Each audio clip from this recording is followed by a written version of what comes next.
الحمد لله رب العالمين والصلاة والسلام على أشرف المرسلين نبينا محمد وعلى آله وصحبه أجمعين. Chapter الترغيب في صلاة النافلة في البيوت.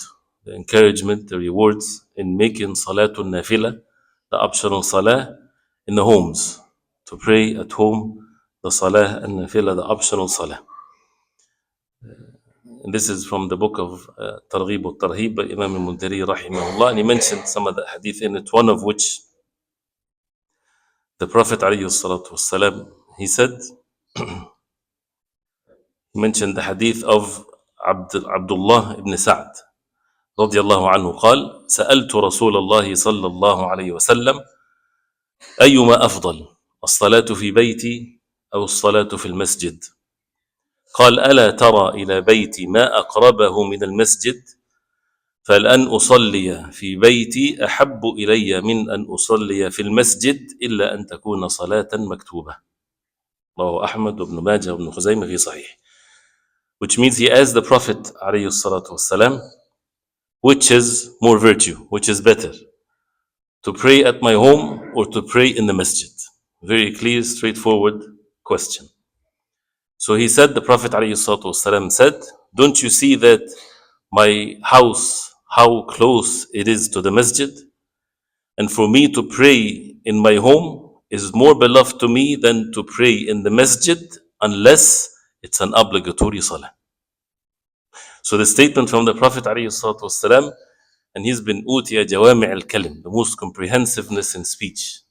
Very clear statement, there is no ambiguity in it whatsoever, gives this exception that any salah other than the obligatory salah, it's best to be done at home. And the obligatory salah, the best place for it, of course, is in the masjid. In the previous chapter, we talked about the obligation of making Salatul Jama'ah in the masjid for men. So this is how the life of men in Islam, they pray Salatul Fard in the masjid, and they don't make their homes as graveyards without salah. They pray in their homes. Salatul Layl, Salatul Sunnah if they pray the Sunnah, they pray Nafl in general. And this is also the hadith of the Prophet ﷺ, the hadith of Ibn Umar radiallahu anhuma, that the Prophet ﷺ, he said, اجعلوا من صلاتكم في بيوتكم ولا تتخذوها قبورا. Make some of your salah in your homes and do not take your homes as graves, because the graves, it's haram to pray in the graveyard, and it's haram to pray in a masjid that has a grave in it. And only the salah in the graveyard that is permissible is Salatul Janazah. Other than that, it's not permissible.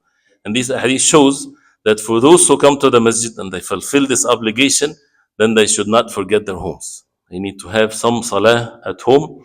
And of course, the nafil salah with the night prayer and so on, Salatul Duha and so on and so forth. But also with Salatul Sunnah, a person has to be careful. For those who come other than the Imam, the best for the ma'moom when it comes to the Sunnah before Salatul Fard, like the Sunnah of Dhuhr before Dhuhr, the Sunnah of Al-Fajr before Fajr, is to pray in the masjid. Why? Because the ma'moom is addressed by coming early to the masjid. He needs to come early to the masjid, the virtue of coming early to the masjid, to have a spot in the first row and so on. But for the Imam, since he usually people will wait for him, and the Prophet ﷺ would come to the people to the salah right away, to lead them in the salah. So for the Sunnah al-Qabliyah, the Sunnah that is before the salah, is to be prayed in the masjid for the ma'moom. For a Sunnah al-Ba'diyah, then a person has to be careful. The Sunnah that is prayed after the Salah, Sunnah after Dhuhr, Sunnah after Maghrib, Sunnah after Isha, definitely it's the best to be prayed at home. But each and every one of us knows himself very well. If you know that you will go home and be lazy and forget it, then definitely don't change what you're doing and pray it in the masjid. And don't take these words, and the shaitan has his ways.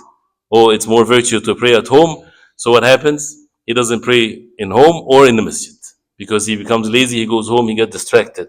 So continue to pray the sunnah before and after in the masjid. And if you want to apply this, then once you go home, it's one of the sunnah is to start, when you enter the home, you say Bismillah, you say Assalamu alaikum. These are two things to push away the shaitan, and then pray 2 rak'ah. And a person will be protected from madkhal al-su'. As the Prophet ﷺ, he said, a person will be protected from the entrance of evil. And the same thing before he leaves.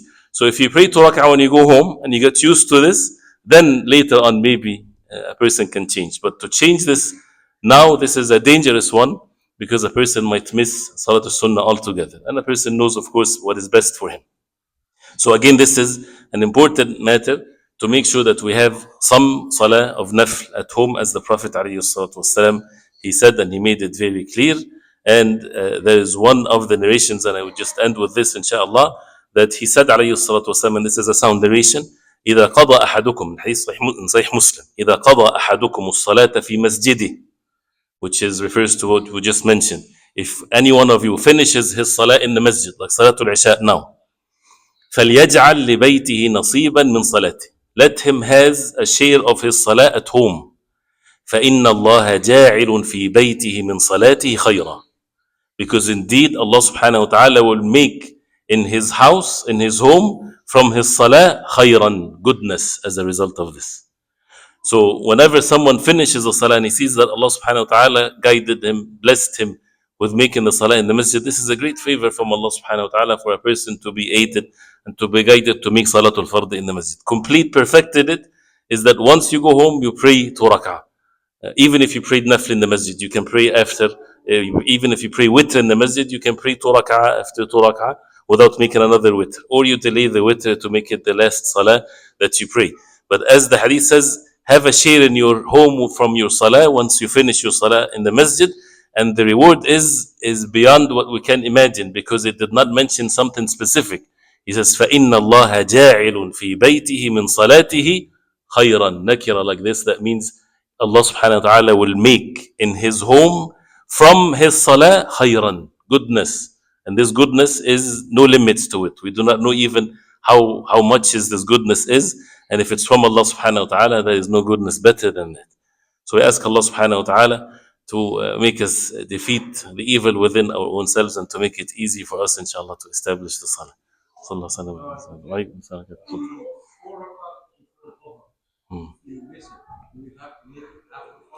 Now, the 4 rak'ah before dhuhr, the sunnah, if you miss it, you can make it after the fard, and you should make it after the fard. And the way that you make it is that you start first with the sunnah after dhuhr, and then you make up the 4 rak'ah right after that, so that you don't miss it. In general, the best thing to make the salat al-nafila in general and sunnah ratiba is 2. And the Prophet ﷺ, when he said salatul layli mathna mathna, the night prayer is 2 rak'ah, 2 rak'ah. But if someone prays it 4 altogether, it's valid. But it's best, according to what is more authentic, is that the Prophet ﷺ would always make it 2 rak'ah after 2 rak'ah. Allahu Akbar. Barakallahu feekum. Sallallahu alaihi wa sallam.